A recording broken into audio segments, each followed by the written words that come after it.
Market crash भी आएगा, कोई रिसेशन भी आएगा, कोई अनएक्सपेक्टेड वॉर भी हो सकती है, इलेक्शन के रिजल्ट्स कुछ उल्टे-पुल्टे हो सकते हैं और न्यूज़ चैनल आपको कहेगा कि सब कुछ खत्म हो जाएगा, मार्केट क्रैश हो जाएगा, लाखों करोड़ पानी में बह जाएँगे, लेकिन तब भी ऐसा आने वाले 10 सालों में हो सकता है, लेकिन आने वाले 10 सालों में तब भी एक नॉर्मल सैलरीड पर्सन करोड़्स की वेल्थ बना सकता है। सोचने में, कहने में अजीब सा लगता है, इम्पॉसिबल सा लगता है, लेकिन मैं आपको फ्रेमवर्क बताता हूँ इस वीडियो के अंदर। और ऐसा मैं हिस्ट्री के आधार पर कह रहा हूँ। यदि हम पास्ट डेटा को देखें, यदि आप ₹10,000 पर मंथ का एसआईपी करते हो 20 सालों के लिए और 10% से उसको हर साल बढ़ा देते हो, 12% का रिटर्न रिटर्न हम एज्यूम करते हैं, तो इस साल में, इतने साल में 2 करोड़ रुपया बन सकता है। इस वीडियो के एंड तक आप समझ जाएँगे कि वेल्थ क्रिएशन का जो सीक्रेट है, वो कोई परफेक्ट अच्छा स्टॉक ढूँढने में नहीं, टाइमिंग में नहीं, एक सिंपल सी चीज़ में है, जिसे 90% लोग बीच में ही छोड़ देते हैं।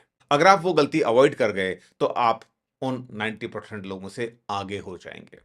नमस्ते, मैं हूँ दीपक और आप देख रहे हैं वेल्थ विद दीपक। तो चलिए बढ़ते हैं वीडियो में आगे। अब एक सिंपल सा छोटा-सा सवाल कि हम 10 साल की बात क्यों करें? 5 नहीं, 15 क्यों नहीं? क्योंकि 10 साल में मार्केट एक कंप्लीट साइकिल लगभग पूरा कर लेता है। उसके अंदर बूम भी आता है, मार्केट में क्रैश भी आता है, रिसेशन भी आता है, कंसोलिडेशन भी आता है और उसके बाद फिर से वापस मार्केट अप साइकिल में जाता है। और आप पिछले 10 सालों में ही देख लीजिए, पिछले 10 सालों के अंदर आपने कोविड भी देख लिया, इंटरेस्ट रेट हाइक भी देख लिया, रशिया यूक्रेन वॉर भी देख लिया और अभी हाल ही में आपने देखा इजराइल, ईरान और अमेरिका वाला टेंशन। और ये मार्केट का नेचर है, मार्केट कभी भी सीधी चाल नहीं चलता, वो हमेशा ज़िगज़ैग चलता है, ऊपर बढ़ता है, नीचे गिरता है, सुस्त रहता है, फिर बढ़ता है। और असली डेटा देखिए कि पिछले 35 सालों में 1991 से लेकर के 2026 तक निफ्टी ने लगभग 12.7% सीएजीआर रिटर्न दिया है और यदि आपने 1991 में 1 लाख रुपए लमसम इन्वेस्ट किया होता और कुछ स्मार्ट काम नहीं किया होता, तब भी वो 60-65 लाख रुपए बन गया होता। और यदि आप चाहें तो कोविड वाला क्रैश देख सकते हैं, मार्केट कितना गिरा था, उसके बाद कितना बढ़ा था। इसी तरीके से जिसने पेशेंस रखा, उसने वेल्थ क्रिएट किया है। अब एक बहुत इंटरेस्टिंग थॉट, इक्विटी में इन्वेस्ट करना फ्यूचर पे ट्रस्ट करना जैसा है। यदि इफ यू बिलीव कि आने वाले 10 से 20 सालों में इंडिया ग्रो करेगा, कंजप्शन बढ़ेगा, कंपनीज का बिजनेस बढ़ेगा, कंपनीज का बहुत एक्सपेंशन होगा, कंपनी प्रॉफिट करेंगी, तो उसी सीरीज के अंदर जो इन्वेस्टर्स हैं, उनकी भी वेल्थ क्रिएट होगी। और यही इक्विटी इन्वेस्टिंग का कोर प्रिंसिपल है। इक्विटी इन्वेस्टिंग नहीं है कि आप रोज-रोज मार्केट को देख रहे हो। इक्विटी इन्वेस्टिंग आप लॉन्ग टर्म के लिए सोचते हो, फ्यूचर के लिए सोचते हो। वॉरेन बफेट का एक इंसिडेंस, जेफ बेजोस ने, हाँ, वही जो अमेज़न वाले भाई साहब, उन्होंने वॉरेन बफेट से एक बार पूछा था कि तुम्हारी इन्वेस्टिंग स्ट्रेटजी बहुत अमेजिंग है, तो लोग उसको फॉलो क्यों नहीं करते? वॉरेन बफेट ने मुस्कुराते हुए कहा था, everybody wants to get rich very quickly और nobody wants to be rich slowly. क्योंकि जो चीजें सिंपल हैं वो बोरिंग होती हैं, लेकिन लॉन्ग टर्म इन्वेस्टिंग बोरिंग जरूर है, पर वही वेल्थ क्रिएट करता है। आप ट्रेडिंग करके वेल्थ क्रिएट नहीं कर सकते। विच म्यूचुअल फंड टू चूज, मतलब एक बिगनर है, उसको इन्वेस्टिंग शुरू करनी है, तो कौन सा म्यूचुअल फंड चूज करे? देखिए, इसका कोई परफेक्ट आंसर नहीं होता है, पर्सन टू पर्सन वेरी करता है, फिर भी हम एक सिनेरियो लेते हैं, एक एग्जाम्पल लेते हैं। मान लीजिए कोई व्यक्ति है जो 35 से 45 साल वाली एज ब्रैकेट में है और पहली बार इन्वेस्ट करना चाहता है, तो उस यदि वो 100% इक्विटी वाले म्यूचुअल फंड में जाएगा, स्टॉक्स में जाएगा, तो उसको डर लग सकता है। तो करना क्या है? उसके लिए एक आसान शुरुआत हो सकती है, एक एग्रेसिव हाइब्रिड फंड, जहां पे सेफर पोर्शन भी होता है, लेकिन इक्विटी का परसेंटेज ज्यादा होता है। तो आपने क्वेश्चनिंग भी हो गई और ग्रोथ को भी आप चूज करते हो। जब थोड़ा सा कुछ समय निकल जाए, उनको कॉन्फिडेंस आ जाए, तब वो दूसरे जो म्यूचुअल फंड है या मल्टी कैप, अच्छा कोई मल्टी कैप फंड है, वो चूज कर सकते हैं। और यदि आपको लगता है कि नहीं, ज़्यादा समझ में नहीं आता है, तो कुछ नहीं करो, इंडेक्स फंड ही ले लो, वही 12 साढ़े 12% रिटर्न आपको दे देगा। अब यहाँ पे ऐसा नहीं है कि एसआईपी कर देने से, हाइब्रिड में कर देने से आप वेल्थ क्रिएट हो जाएगी। हाँ, it is a process, actually ये हैबिट बिल्डिंग, कि आपको एक हैबिट बिल्डिंग आप शुरू कर देते हो, एक सिस्टम शुरू कर देते हो इन्वेस्टिंग का। क्योंकि हाईएस्ट रिटर्न पहला गोल नहीं है भाई, पहला गोल होता है इन्वेस्टेड रहना। यदि जो इन्वेस्टेड रह गया, वो ही तर गया। अब यहाँ पे हम दूसरा एग्जांपल लेते हैं कंपैरेटिवली यंगर इन्वेस्टर का, जिसकी नई जॉब लगी है, 25 साल एज है, उसके पास समय काफ़ी है, तो वो एक अच्छा मल्टी कैप ले सकता है। Instead of aggressive hybrid fund, वो प्योर इक्विटी फंड में इन्वेस्ट कर सकता है। यदि आपको लगता है जैसा कि मैंने थोड़ी देर पहले कहा नहीं समझ में आ रहा ना क्या खरीदना है, तो कुछ मत करो इंडेक्स फंड खरीद लो क्योंकि जब ब्रॉडर मार्केट बढ़ेगा, तो इंडेक्स फंड भी बढ़ेगा। आपका निफ्टी है, सेंसेक्स है, जिसको फॉलो कर रहा है, तो कुछ और समझ में नहीं आ रहा है, तो ये सिंपल काम ज़रूर कर सकते हैं। पर इसके चक्कर में ये नहीं करना कि यार हमें समझ ही नहीं आ रहा तो हम इन्वेस्टमेंट को डिले कर देंगे, पहले समझेंगे फिर करेंगे, ऐसा बिल्कुल भी नहीं करना है। तो अब तक हमने देखा कि 10 साल क्यों इम्पोर्टेंट है, बिगिनर इन्वेस्टर कहाँ से शुरू कर सकता है, यंग इन्वेस्टर कहाँ से शुरू कर सकता है इन्वेस्टिंग की जर्नी।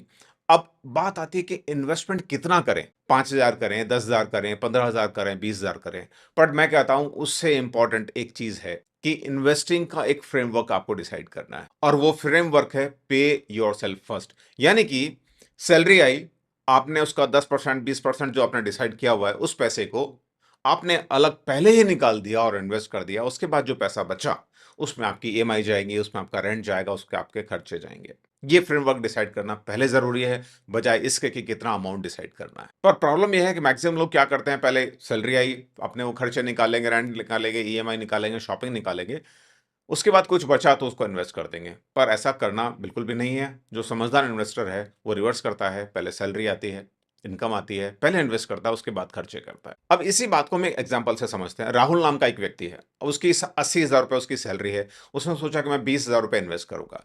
तो सैलरी आई, 16,000 रुपए उसको इन्वेस्ट करना है, तो उसने 16,000 रुपए का पहले ही एसआईपी कर दिया, ऑटोमेटिक डेबिट हो गया। जो 64,000 बचा उससे उसने अपना खर्चा चलाया। और ये छोटी सी हैबिट 20 से 25 सालों में करोड़ तक का डिफरेंस ला सकती है। और राहुल के ये 16,000 रुपए पर मंथ की सेविंग और इन्वेस्टमेंट 20 सालों में 12% का रिटर्न मिलता है, तो 1.5 करोड़ के आसपास हो सकती है। लेकिन आगे वाले सेक्शन में हम देखेंगे कि उस पैसे को कैसे बढ़ाया जा सकता है। इसको बोलते हैं हम स्मार्ट एसआईपी या स्टेप अप एसआईपी। अब आपने हैबिट बिल्डिंग शुरू कर दिया, आपने एसआईपी करना शुरू कर दिया। अब हर साल आपकी सैलरी तो बढ़ रही है, इंक्रीमेंट लग रहा है, तो आपको उसी की तरह जैसा सैलरी में इंक्रीमेंट लग रहा है, उसी तरह से आपको अपनी एसआईपी भी बढ़ानी है। मान लीजिए 15% आपको सैलरी हाइक हुआ, तो 10 से 15% आपको अपने एसआईपी बढ़ा देनी है। अब इसी चीज को हम एग्जांपल से समझते हैं। मानिए कि आप 10,000 रुपए पर मंथ एसआईपी कर रहे हैं, 10 सालों में 10,000 रुपए per month at the rate of 12% CAGR आप इन्वेस्ट करते हैं, तो आपका पैसा बनता है लगभग 23-24 लाख रुपए।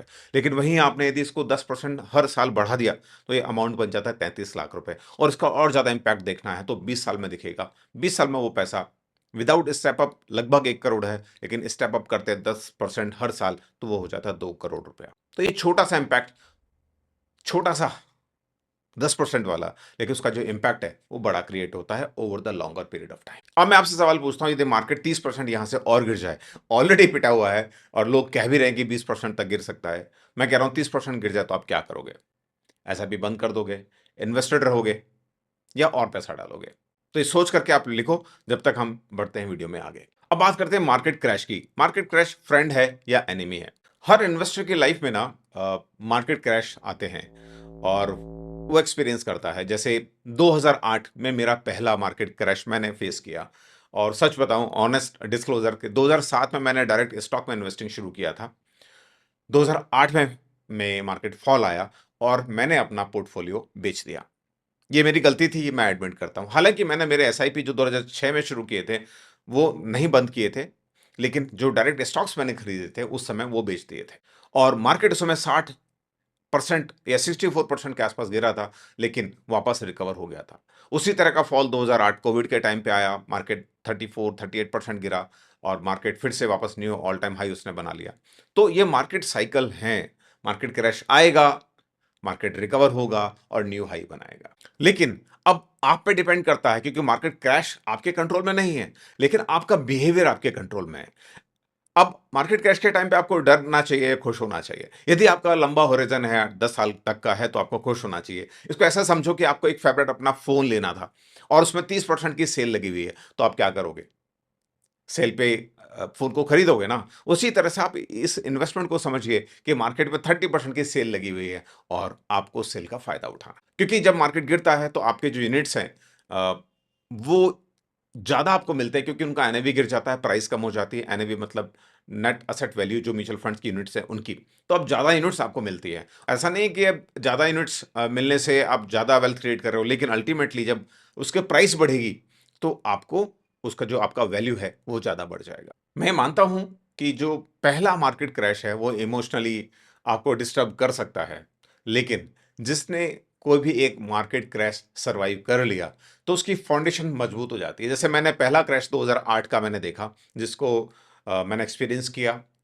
2015, 2018, 2020 कोविड का क्रैश, 2022 यूक्रेन रशिया, 2024 मार्केट अपना पिछले डेढ़ 2 साल से नीचे ही चल रहा है, और अभी इज़राइल ईरान वॉर। और मार्केट क्रैश से आपकी वेल्थ डिस्ट्रॉय नहीं होती, बिकॉज़ वो अनरियलाइज्ड गेन होता है। अनरियलाइज्ड गेन मतलब वो यदि कोई नुकसान है भी, तो नुकसान नहीं है क्योंकि आपने उसको बेचा नहीं है।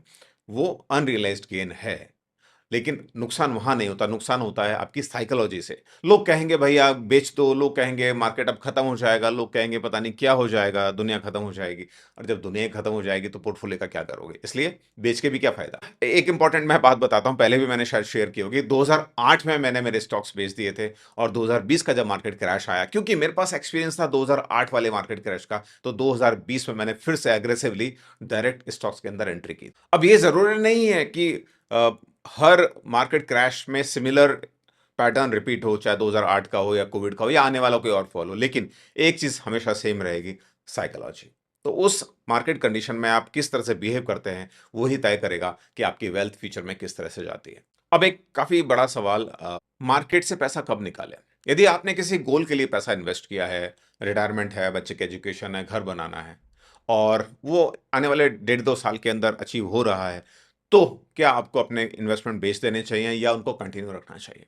तो देखिए, यदि वो आने वाले डेढ़ साल, 18 महीने, 24 महीने के अंदर वो गोल अचीव हो रहा है, या आपको पैसे की ज़रूरत है, तो आपको उस पैसे को इक्विटी, प्योर इक्विटी में नहीं रखना चाहिए।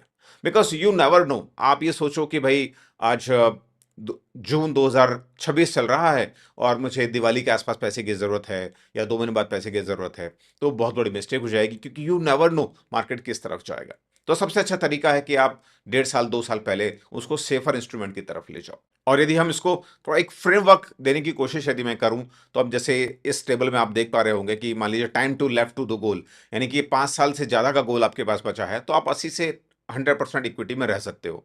3 से 5 साल बचे हैं, तो आप 60-70 इक्विटी और 30-40 डेट कर लीजिए। 1 से 3 साल बचा है, तो 25 से 40% इक्विटी और 60 से 75 डेट कर लीजिए, और 1 साल से कम का समय बचा है, तो आप इक्विटी 0 से 10% के बीच में रख लीजिए, और डेट को 100 टू 90% कर लीजिए। ये इसलिए ज़रूरी है क्योंकि आपने इतने साल आप इन्वेस्टेड रहे, और जैसे ही आपको उस पैसे को लेने की ज़रूरत पड़ी, यानी कि समय आया कि जब आपको उसको रिडीम करना है और मार्केट क्रैश हो गया, तो आपका गोल डिस्टर्ब हो जाएगा। लेकिन हाँ, यदि आपके पास लंबा समय है, तो कोई दिक्कत वाली बात नहीं है। अब कोई कह सकता है कि नहीं, मार्केट तो चढ़ रहा है, तो मैं भी क्यों बेचूँ? मैं तो और उसका फ़ायदा उठाऊँगा। देखिए, यहीं पे सबसे बड़ा चैलेंज होता है मार्केट के अंदर ग्रीड और फ़ियर का। चूँकि हर किसी भी सक्सेस में ना सिस्टम काम करता है। आपने सिस्टम बिल्ड किया, आपने एक प्रोसेस फॉलो किया, तो आपको उस सिस्टम को कंटिन्यू रखना है कि आपको जब पता है कि 2 साल बाद, डेढ़ साल बाद आपको पैसे की ज़रूरत है, तो आपको इसको फॉलो करना ही पड़ेगा। आप वहाँ पे लालच मत रखिएगा कि मैं थोड़ा-सा और इन्वेस्टेड रहता हूँ, क्योंकि यू नेवर नो कब फॉल आ जाएगा। तो ये सिस्टम और हैबिट और साइकोलॉजी ही इम्पोर्टेंट रोल प्ले करती है इन्वेस्टिंग के अंदर। अब यहाँ पे हम 7 टेक अवेज़ की बात कर सकते हैं। Think in decades not in month. पे योरसेल्फ फर्स्ट, यानी कि पहले आपको इन्वेस्ट करना है, उसके बाद खर्चे करने हैं। इंक्रीज एसआईपी एवरी ईयर, हर साल 10%, 15% से अपने एसआईपी को बढ़ा दीजिए। डोंट पैनिक ड्यूरिंग क्रैशेस, वो उसको आप सेल समझिए, मौके समझिए। Simple portfolio is better than complicated portfolio. कई बार क्या होता है कि बहुत से लोगों के पास बहुत सारे म्यूचुअल फंड्स होते हैं, 10, 18, 15, कुछ मत करिए, 3 फंड सफिशिएंट होते हैं। Review according to your goals, and last but not the least, stay invested. किसी भी कंडीशन में आपको, यदि आपने लॉन्ग टर्म का गोल है, तो इन्वेस्टेड रहना बहुत ज़रूरी है।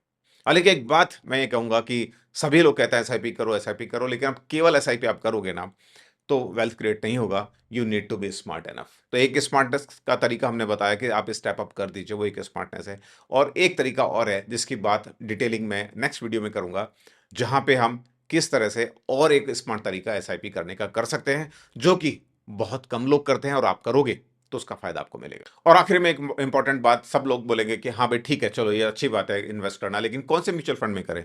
पर मैं कहता हूँ उससे इम्पॉर्टेंट ये है कि क्या आप 10 साल तक इन्वेस्टेड रहोगे? डिसिप्लिन तरीके से उसमें बने रहोगे और यदि आपने कोई एक एवरेज फंड भी ले लिया ना, लेकिन आपने 10 साल तक इन्वेस्टेड रहे, तो आप अच्छा खासा वेल्थ क्रिएट कर पाओगे, बजाय उसके कि आप चेंज करते रहे और ज़्यादा स्मार्ट बनने के चक्कर में, तो चीज़ें वहाँ पे बिगड़ सकती हैं। आई होप ये वीडियो आपको पसंद आया होगा। यदि कंटेंट अच्छा लगा है तो वीडियो को लाइक करिएगा, चैनल को सब्सक्राइब करिएगा और यदि अच्छा नहीं लगा है तो कमेंट करके बताइएगा ज़रूर कि क्या अच्छा नहीं लगा है, ताकि अगले वीडियो में और अच्छी चीज़ें आपके सामने आ सकें। मिलते हैं अगले वीडियो में, तब तक आप सुरक्षित रहिए, निवेशित रहिए। जय हिंद, जय भारत।